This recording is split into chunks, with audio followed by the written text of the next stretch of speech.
درود بر دوستان گرامی. موضوع انگیزش رو من انتخاب کردم که طی چند جلسه ما بتونیم درباره‌اش با هم صحبت بکنیم. در واقع من مطرح میکنم مطالب رو و دوستان میتونن در کامنت ها با بنده وارد بحث و دیالوگ بشن. انگیزش رو به طور کلی موتور محرک رفتار ما تعریف میکنیم. این مفهوم رو من شامل 3 پدیده میدونم، یعنی بر 3 پدیده اطلاق میکنم. اولین پدیده انگیزه است، دوم لذت و سوم میل هست. یک مقدمه رو عرض میکنم از 2 رویکرد مهمی که به این مفهوم وجود داره. یکی رویکرد هیوم گرایی یا هیومینیزم و دومی ضد هیوم گرایی یا آنتی هیومینیزم. رویکرد اول میگه که امیال نقش اصلی رو در رفتارهای انسان دارند و امیال رو ضروری میدونه برای رفتارهای انسان و رفتارهای انسان رو در این رویکرد بر اساس امیال تبیین و توضیح میدهند. اینکه چرا فلان رفتار اتفاق میفته اون رو بر اساس امیال تبیین میکنن. بر این اساس این رویکرد باورها رو در مرتبه دوم قرار میده. اما رویکرد بعدی ضد هیوم گرایی برعکس باورها رو یا بعضا احکام رو جاجمنت رو اولویت میده. میگه که برای توصیف یا تبیین و توضیح رفتارها ما باید باورها beliefs و جاجمنتس رو احکام رو مورد توجه قرار بدیم و رفتارها رو بر اساس باورها و احکام تبیین کنیم، توضیح بدیم و امیال رو در مرتبه بعدی یا به طور کلی نقشی براشون قائل نمیشوند در این رویکرد.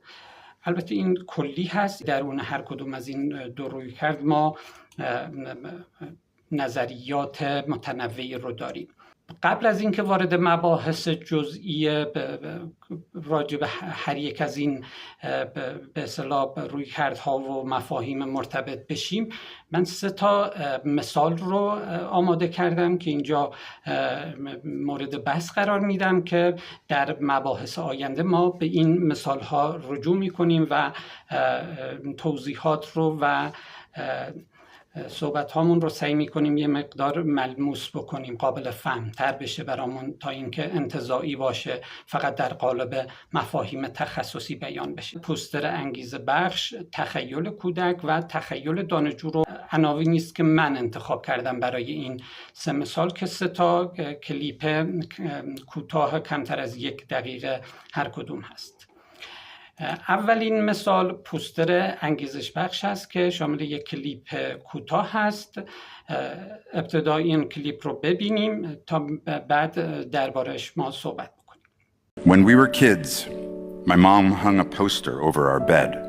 It had a picture of a bumblebee, and under the picture, the caption read, "According to all aerodynamic laws, the bumblebee cannot fly because its body weight is not in the right proportion to its wingspan. But ignoring these laws, the bee flies anyway." در این کلیپ صحبت از یک پوستری هست که مادر خانواده بر بالای تخت فرزندانش آویزان کرده و بر روی این پوستر تصویر یک زنبور عسل هست. در کپشن گفته که زنبور عسل بنابر قوانین آیرودینامیک نمیتونه پرواز بکنه. دلیلش هم این است که گفته تناسبی بین وزن بدن این و گستره بالهاش وجود نداره که امکان پرواز رو فراهم بکنه. اما با این وجود زنبور عسل با نادیده گرفتن این قانون، این قوانین پرواز میکنه. حالا تأکید بر این است که اگر اراده باشه موانع هم نمیتونن برای رسیدن به خواسته هامون مشکل اساسی ایجاد بکنن. مثال دوم تخیل کودک است. ابتدا اجازه بدید ما کلیپ رو ببینیم. I'd be lying if I haven't made a version of this speech before. I think I was probably 8 years old into the bathroom mirror, and this would have been a shampoo bottle. Well, it's not a shampoo bottle now. خب در این کلیپ ما میبینیم که وینسلت جایزش رو دریافت کرده، جایزه اسکار بهترین نقش اول زن رو برای بازی در یک فیلم.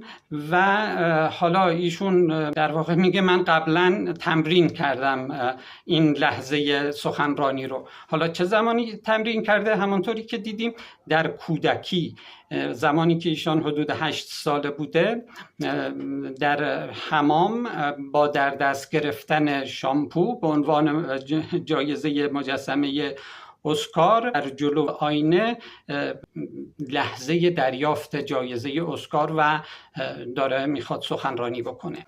و در ادامه میبینیم که این وینسلت چه لذت، چه خوشحالی، چه شادی رو در وجودش ما میتونیم احساس بکنیم. یعنی بعد از اینکه به خواستش رسیده به اصطلاح این لذت براش رخ داده. و سومین مثالی که من آماده کردم تخیل دانشجویان رو نامیدم. ببینید کلیپ رو. The problem is that major you're studying is boring.